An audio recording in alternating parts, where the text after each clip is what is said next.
2021년 5월 31일 월요일, 오늘 이 아침에는 요나서 4장 1절부터 4절까지의 말씀을 함께 묵상하려 합니다. 요나가 매우 싫어하고 성내며 여호와께 기도하여 이르되, 여호와여, 내가 고국에 있을 때에 이러하겠다고 말씀하지 아니하였나이까?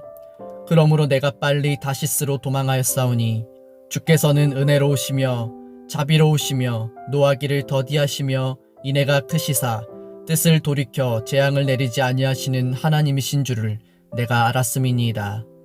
여호와여, 원하건대 이제 내 생명을 거두어 가소서.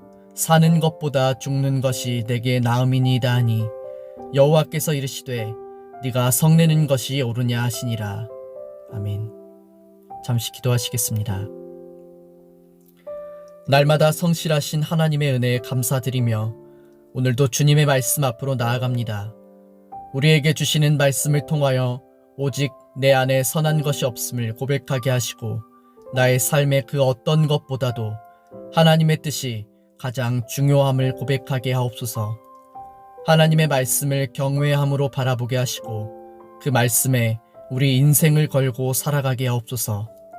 예수님의 이름으로 기도드립니다. 아멘.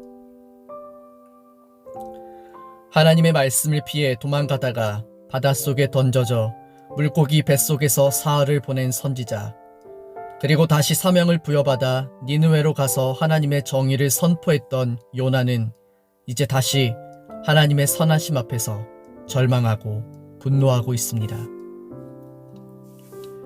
그는 자신 있게 40일이 지나면 니느웨가 무너진다고 외쳤습니다. 요나는 설령 니느웨가 이 설교를 듣고 자신들의 잘못을 뉘우친다 할지라도 그들에게 하나님의 은혜와 자비가 임하기를 기대하지 않았습니다. 하나님께서 저 악한 나라 아수르를 심판하심으로써 세상 가운데 그분의 정의와 공의를 반드시 실현하실 것을 선지자 요나는 간절히 기대하고 소망했습니다. 그런데 선지자 요나는 니느웨가 하나님의 말씀 앞에 생각보다 더 적극적으로 반응하는 것을 보았습니다. 온갖 잔인한 역사로 가득한 아수르가 낯선 선지자가 전한 심판의 경고를 듣고 왕으로부터 시작해서 가장 낮은 자에 이르기까지 대대적인 회개운동을 시작했다는 것은 참으로 믿기 어려운 장면이지만 우리는 오늘 본문의 말씀에서 이보다 더 믿기 어려운 하나님의 결정 앞에서 분노하고 있는 선지자 요나를 보게 됩니다. 오늘 본문 1절에서 선지자 요나가 매우 싫어하고 성을 냈다는 것을 통해 하나님께서 니느웨를 용서하여 주심은 자신이 기대하는 바가 아니었음을 알게 됩니다. 처음에 니느웨로 가라고 하신 하나님의 말씀에 그저 도망갔던 선지자 요나였지만 오늘은 하나님과 말다툼을 벌이고 있습니다. 요나서 4장 2절 말씀을 보면 그는 이렇게 말합니다. 여호와께 기도하여 이르되, 여호와여, 내가 고국에 있을 때에 이러하겠다고 말씀하지 아니하였나이까? 그러므로 내가 빨리 다시스로 도망하였사오니 주께서는 은혜로우시며 자비로우시며 노하기를 더디하시며 인애가 크시사 뜻을 돌이켜 재앙을 내리지 아니하시는 하나님이신 줄을 내가 알았음이니이다. 요나가 이토록 하나님을 향하여 화를 내는 이유가 무엇입니까? 그는 분명 물고기 뱃속에서 하나님의 은혜에 대하여 깨달은 것이 아닙니까? 그는 구원이 오직 하나님께 속하였나이다 라고 고백하지 않았습니까? 하나님, 내가 이럴 줄 알았습니다. 그래서 저는 니느웨로 가라고 하셨을 때 가지 않으려고 한 것입니다. 하나님, 당신은 선하시고 은혜로우시고 자비가 많으신 분이라 저 사람들이 조금만 뉘우치더라도 용서해 주실 것이란 걸 저는 잘 알고 있었습니다. 그러나 하나님, 이번만은 당신의 결정이 잘못되었습니다. 저 사람들은 심판을 받아 마땅한 자들입니다. 그의 마음속에서 하나님이 니느웨를 용서하여 주시기로 한 결정을 받아들이지 못하게 하는 문제, 그 원인은 무엇입니까? 선하신 하나님께서 어떻게 자기 백성을 괴롭게 한 원수의 나라에 대하여 이스라엘을 향해 베풀어야 할 사랑을 주실 수 있느냐 하는 것입니다. 그러므로 우리가 선지자 요나가 처한 상황을 제대로 바라보기 위해서는 그가 어떤 사람인지, 그들이 어떤 상황에 처해 있었는지, 그 당시에 선지자 요나를 비롯한 모든 이스라엘 사람들의 간절한 기대가 무엇이었는지, 더 나아가 가장 중요한 하나님과 이스라엘의 관계가 무엇인지를 알 필요가 있습니다. 3절 말씀에서 요나는 하나님을 향해 이렇게 말합니다. 여호와여, 원하건대 이제 내 생명을 거두어 가소서. 사는 것보다 죽는 것이 내게 나음이니이다. 요나는 사실상 하나님을 향해 여호와여, 이러실 거면 차라리 저를 죽이십시오. 니느웨가 용서를 받는 장면을 보느니 차라리 제가 죽는 게 낫겠습니다 라고 말하며, 그가 하나님께서 결정하신 것보다 훨씬 더 강력하게 원하고 바라고 기대했던 것이 무엇인지를 우리에게 알려줍니다. 그렇다면 우리가 여기서 던져야 할 질문은 이렇습니다. 선지자 요나는 무엇을 위해 하나님의 심판의 메시지를 그들에게 던진 것입니까? 그는 정말 하나님을 위해 일하는 자입니까? 아니면 그를 움직이게 만드는 또 다른 이유가 있는 것입니까? 선지자 요나는 무엇을 향해 충성을 하고 있습니까? 이제 이 모든 질문 앞에 이스라엘을 붙이면 우리는 답이 무엇인지 알게 됩니다. 그가 처음에 니느웨로 가라는 하나님의 명령에 도망을 간 이유는 그것이 자신의 나라 이스라엘의 유익이 되지 않을 것이라고 여겼기 때문입니다.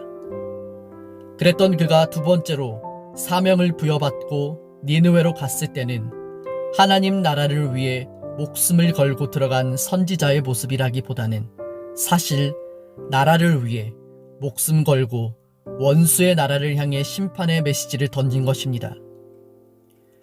아수르라는 나라의 멸망은 실제로 이스라엘에게 있어서는 엄청난 유익이고 그것이 그들의 간절한 소망이고 기대이기에 요나는 목숨을 걸고 이 메시지를 전했습니다.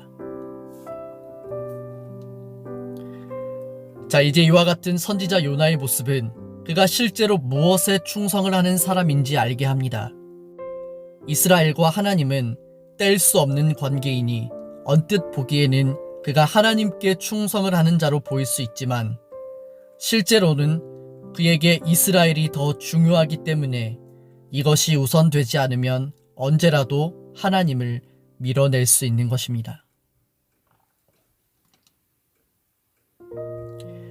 요나는 이 문제에 대하여 자신이 옳다는 것을 증명하고 싶어 합니다. 하나님께서 은혜가 많으시고 자비로우신 분인 것은 사실이지만 그러나 이 문제에 대하여서만큼은 자신이 옳다고 말하고 싶은 것입니다. 출애굽기 34장 6절 말씀을 보면 이런 말씀이 있습니다. 주님께서 모세 앞으로 지나가시면서 선포하셨다. 나 주는 자비롭고 은혜로우며 노하기를 더디하고 한결같은 사랑과 진실이 풍성한 하나님이다. 요나가 2절에서 언급한 하나님은 출애굽기 34장 6절의 말씀을 인용한 것입니다. 그가 이 말씀을 통해서 진짜 하고 싶은 말은 무엇입니까? 하나님, 이것이 당신이 말하는 진정한 공의입니까? 저 악한 사람들을 그저 용서하여 주시는 것이 진정 하나님의 공의가 맞습니까? 이스라엘을 생각하지 않으시고 심판받아 마땅한 니느웨를 용서하여 주신 하나님을 향해 선지자 요나는 울분을 토하며 자신의 정의가 옳다는 것을 증명하고자 말씀까지 인용하고 있습니다. 하나님께서는 그러한 선지자 요나에게 그저 다음과 같이 말씀하십니다.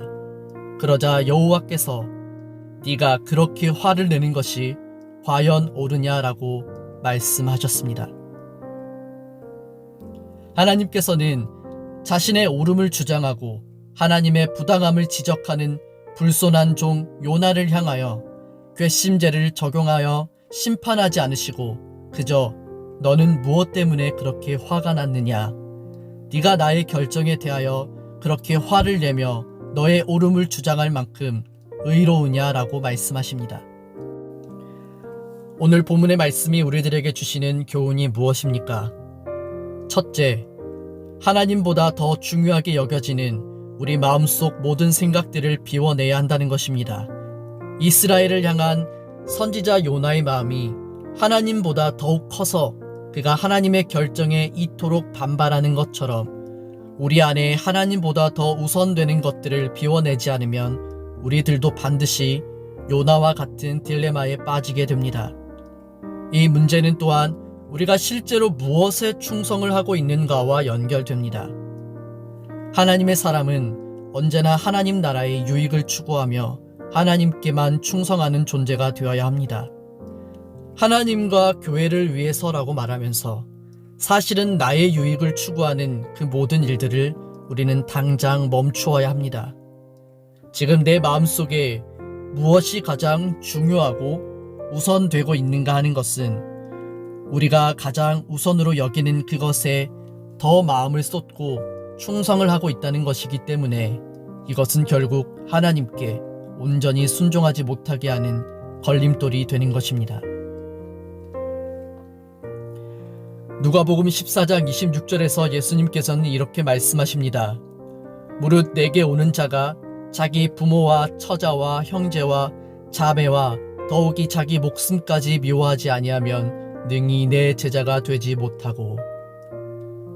예수님께서는 우리 인생에 있어서 하나님보다 더 우선이 되는 것, 하나님보다 더 아끼는 것, 소중한 것이 있으면 그것은 반드시 우리로 제자가 되지 못하게 하는 이유가 된다고 말씀하십니다.